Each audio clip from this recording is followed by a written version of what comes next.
تو پھر کل کے اجلاس میں وہ لوگ تو شرکت نہیں کر سکیں گے نا. مثال کے طور پر اپوزیشن کے جن لیڈروں پر الزام ہے کہ وہ امریکہ کے ساتھ جا کر ملے ہیں، اگر ان کی گرفتاری کر لی جائے تو پھر وہ تو شامل نہیں ہو سکیں گے نا.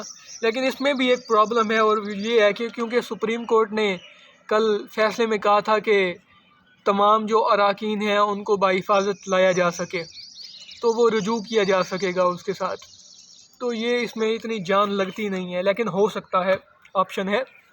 اس کے علاوہ جو بہت باز گشت سنائی دے رہی ہے اور بڑے چرچے ہیں، وہ ہے کہ ملک میں ایمرجنسی لگا دی جائے. اور یہ آئین بھی ہے، آئینی طور پر عمران خان صاحب کو اس کی اجازت ہے. اگر وہ ایمرجنسی لگا دیتے ہیں، حکومت اگر چاہے وہ اپوزیشن چاہے تو سپریم کورٹ میں بھی جا سکتی ہے اس کے خلاف، لیکن فیصلہ آنے میں وقت لگے گا. تو اس سے پہلے حکومت اگر ایمرجنسی ملک میں لگا دے اور اہم عہدوں پر تبادلے کر دے تو یہ بھی کر سکتی ہے. اس پر اور گفتگو نہیں کریں گے کہ اہم عہدے آپ سمجھ سکتے ہیں. اچھا، تیسری بات یہ ہے کہ عمران خان کے ساتھ کے جو ساتھی ہیں وہ بھی کہہ رہے ہیں کہ عمران خان صاحب کو نکالنے میں اسٹیبلشمنٹ کا کسی حد تک ہاتھ ہے. تو عمران خان کو وہ کہہ رہے ہیں کہ آپ اس سلسلے میں جو ہے تفصیلی طور پر بیان دیں اور یہ بتائیں کہ اس کے پیچھے اسٹیبلشمنٹ کا ہاتھ ہے.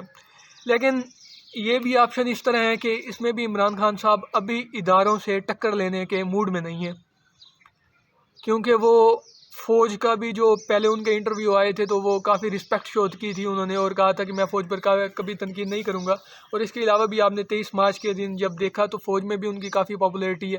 اس وقت تمام جو خاندان تھے انہوں نے کھڑے ہو کر عمران خان صاحب کا استقبال کیا تھا. تو ابھی تک یہ ہو سکتا ہے، لیکن لگتا نہیں ہے، کیونکہ یہ عمران خان صاحب کے مزاج کے خلاف ہے، یا مزید کچھ بھی ہو سکتا ہے. اور چوتھے میں یہ ہے کہ عمران خان صاحب آج قوم سے خطاب کریں گے تو اس خطاب میں اپنے استعفے کا اعلان کر سکتے ہیں. اپنے استعفے کا اعلان کریں اور کہیں کہ امریکہ مجھ کو نکالنا چاہتا تھا طریقے عدم اعتماد کے ذریعے، اس کی بجائے میں خود ہی استعفیٰ دے کے جا رہا ہوں. اور قوم سے ہمدردیاں لیں جو کہ ان کے ساتھ ہیں ابھی تک. تو ایک یہ پہلو بھی نکل سکتا ہے اور اس پر بھی بات ہو سکتی ہے اگر چاہیں.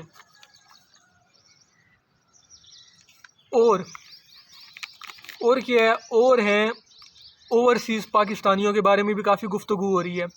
اگر یہ دھینگا مشتی والی پارٹی برسر اقتدار آ جاتی ہے، شہباز شریف صاحب کل وزیر اعظم بن جاتے ہیں، تو سب سے پہلے ان کا مقصد یہ ہوگا کہ یہ جو اوورسیز پاکستانی ہیں، 90 لاکھ سے زائد تقریباً پاکستانی ہیں، یہ ان کے ووٹ کا حق ختم کر دیں گے. کیونکہ آپ جانتے ہیں کہ اوورسیز پاکستانیوں میں سے اکثریت بلکہ سارے ہی تقریباً 99% وہ عمران خان کے ساتھ ہیں، اور ان کا کہنا ہے کہ عمران خان کے وزیر اعظم بننے کے بعد ہماری عزت میں اضافہ ہوا ہے، اللہ پاک نے عزت عطا فرمائی ہے انہیں.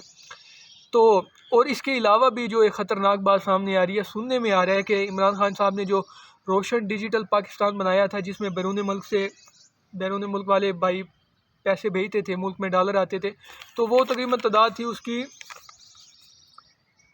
3,922 ملین روپے، 22 ملین امریکی ڈالر، 3,922 ملین امریکی ڈالر، جو بہت بڑی رقم ہے. اور وہ کہہ رہے ہیں کہ ہم یہ وڈرا کروا لیں گے. اگر یہ ایسا ہو جاتا ہے تو یہ پاکستان کے لیے بڑا نقصان ہوگا. تو ان کو بھی میرا یہی کہنا ہے کہ دیکھیں، آپ نے جو مدد کی ہے وہ عمران خان کے لیے تو نہیں کی، آپ ملک کے بارے میں سوچیں. اگر یہ ایسا ہوگا تو ملک کو بڑا نقصان ہوگا. لیکن اس کے علاوہ ایک اور آپشن یہ ہے کہ عمران خان صاحب اب جائیں اور اپوزیشن میں جا کر بیٹھ جائیں اور اس ساری صورتحال کو انجوائے کریں. کیونکہ آپ یہ دیکھیں کہ یہ کوئی 2/3 اکثریت والی نون لیگ کی طرح کوئی مضبوط حکومت نہیں ہے، یہ بھی ایسی حکومت ہے. کل کو عمران خان ان کے علاوہ ان کے مخالف بھی تحریک عدم اعتماد لے کر آ سکتے ہیں. تو اگر وہ چاہیں تو اپوزیشن میں جا کر بیٹھ سکتے ہیں اور ہر فورم پر شہباز شریف صاحب کو چیلنج کر سکتے ہیں. ایک اور طریقہ یہ ہے کہ وہ استعفے وغیرہ دے دیں. اگر استعفے دے دیتے ہیں تو 140 نشستوں پر تقریباً انتخابات کروانا بہت مشکل ہوگا۔ تو ہو سکتا ہے کہ الیکشن کا اعلان کر دیا جائے اگر وہ 140 نشستوں پر استعفے دے دیتے ہیں۔ لیکن اس میں ایک نقصان دہ پہلو بھی ہے۔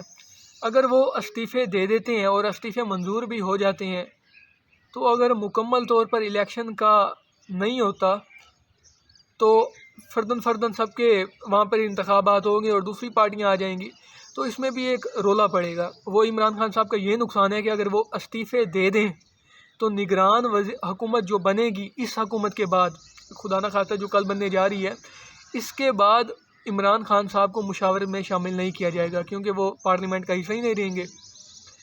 تو پھر یہ لوگ اپنی پسند کی نگران حکومت بنائیں گے، پھر وہ جیسے فیصلہ کرے گی، جس طرح انتخابات کروائے گی، اس میں تحریک انصاف جو اس وقت ملک کی پہلی سیاسی جماعت ہے جس کے ایم این اے سب سے زیادہ ہیں، تو وہ تو مشاورت نہیں کر سکیں گے اس سلسلے میں۔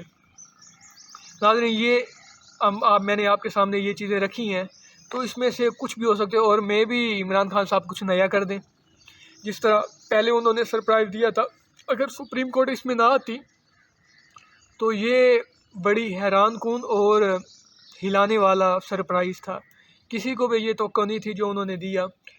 تو میں بھی کل کچھ بھی ہو سکتا ہے، تو اللہ پاک سے اچھی امید رکھنی چاہیے اور جو بھی فیصلہ ہو اس پر راضی رہنا چاہیے اور مزید آگے کی سوچنی چاہیے۔ بظور دیگر ہم پیچھے کا سوچیں اور پھر دل جلائیں اپنے، تو دل نہیں جلنے چاہیے، دلوں کی قدر کرنی چاہیے، اور اس سلسلے میں یہی تھا جو میں نے آپ کے ساتھ رکھا ہے۔ ٹھیک ہے، السلام علیکم، اپنا خیال رکھیے اور اس چینل کا بھی خیال رکھیے۔